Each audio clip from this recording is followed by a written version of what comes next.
We've all heard that calories in versus calories out is all that matters. And if we want to lose weight, we need to eat less and create that calorie deficit.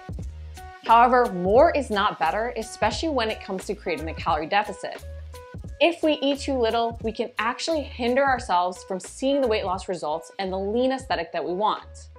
Because as much as your goal may be weight loss, you want fat loss. And fat loss can't be rushed by eating less.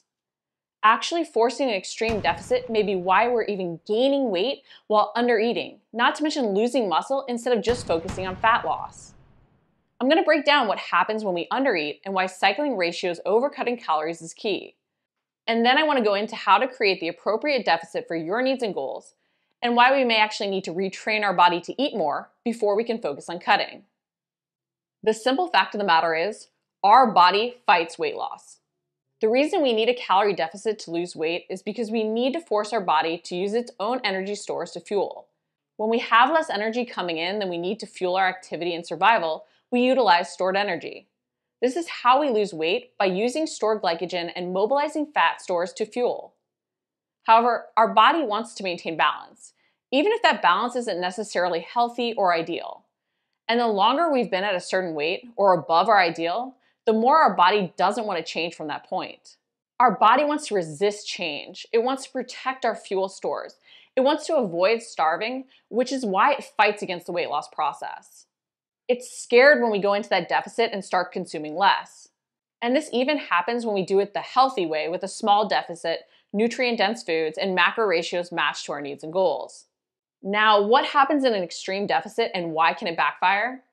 When you try to create a more extreme deficit and slash your calories extra low, you may see results faster to start initially. Your body immediately is depleted and needs to tap into energy stores. However, your body adapts as quickly as it can to avoid this extreme deprivation impacting overall survival. While annoying for our weight loss efforts, this is a natural protection response. When our body is continually underfed, ghrelin increases, which is the hormone that triggers hunger, particularly for sweet and fatty foods, while leptin decreases, which is the hormone that regulates energy intake by telling the brain to stop eating. We also start to expend less energy to conserve our stores. So even if you're trying to train harder to lose weight, you may find your workouts suffer and your output decreases. Even if you do manage to train hard and push through, our bodies compensate by actually starting to burn fewer calories at rest.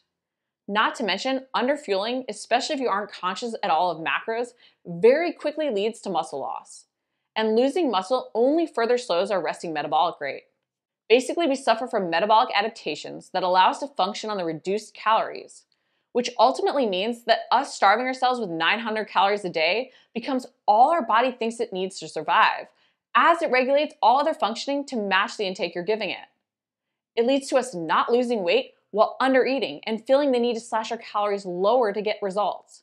It also leads to us feeling extra hungry. And when we then do overeat, we ultimately store this energy as fat because our body doesn't need it to fuel.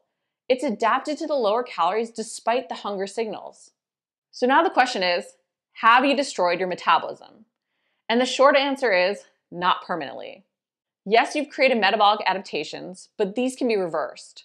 Will it take time and be uncomfortable and require you to sometimes go backwards with your results before you move forwards? Unfortunately, yes. But if you don't take the time to reverse these adaptations, you're going to keep undereating and still gaining. You're going to keep perpetuating the same cycle and not move forward. While it's hard to go against things we've always been taught, like eat less to weigh less, we've got to take a step back and actually eat more to reverse the metabolic damage. It's the only way, and yes, it may lead to you gaining weight to start. But A, this can be muscle you're actually starting to gain, which will ultimately help your metabolic rate and lead to better results faster. And B, you've got to allow your body time to return to hormonal balance to then move forward if you ever want to see progress and maintain those results long term. So as sucky as it is to honestly take actions you know may move you further away from your goal to start, it's the only way ultimately to move forward and see results. So how do you get yourself out of this cycle of starvation and retrain your body to eat more? Variations of the retraining process are called reverse dieting. Depending on your mindset with it all and how many big changes you feel you can handle at once, you may start by just adjusting your macros before you even touch your calories. You'll first want to start by tracking what you're currently doing no matter what. This will allow you to make accurate adjustments based on your needs and goals. So you might just start by adjusting your macros at your current calorie intake, increasing your protein even, and then as you dial that ratio in, you may begin to start adding 100 calories at a time, increasing your intake. While a lucky few may actually see weight loss during this process, especially with the ratio change, many will see weight steadily creep on, even multiple pounds in the first few days with the calorie bump. This will slow, and you've got to trust the process. Most of the time, we'll seek to increase by at least 500 calories from your starting point, maintaining that for a week or two before you even consider recreating the deficit.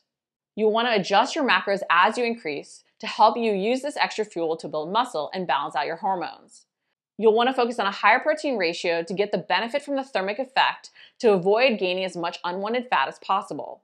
Once you've gone through this retraining process and taught your body to use more calories to fuel, you'll then be able to create a small deficit, making adjustments of 100 calories at a time. You'll also at that point want to adjust your macros to focus more on weight loss to help kickstart those results. While the process I outlined is only 100 calories at a time and much slower in nature, it doesn't lead to as much weight being gained on the scale. If you're ready to just go all in, you might find you can actually bump your calories faster. But this does often lead to more massive jumps on the scale to start, so you have to be aware of that. The other downside is our body doesn't like change, and these increases can lead to bloating or shifts in our energy. These can often go away quickly, but we want to be aware of this if we are making changes more rapidly. Neither approach is really right or wrong, but we just have to be aware of how mentally we're going to be impacted by the process, and how far we really have to go in retraining our body and also our appetite and activity level. The more active and hungrier we are, the easier it will be to increase quickly.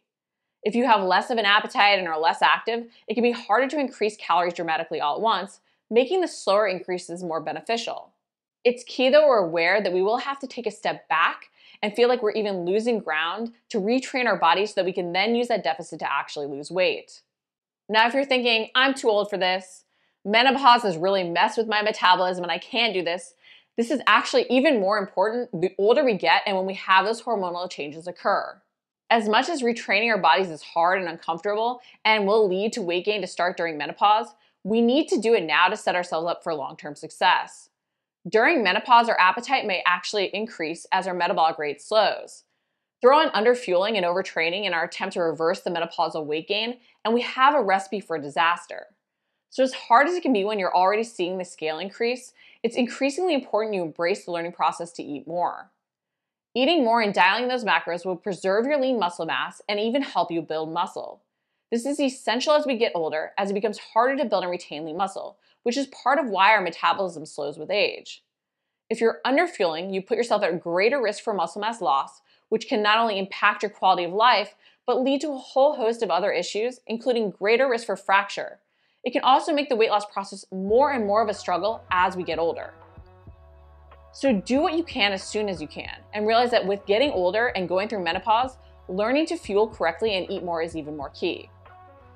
If you liked the video, make sure to like it, comment below if you have any questions, and subscribe. We're posting new videos each week.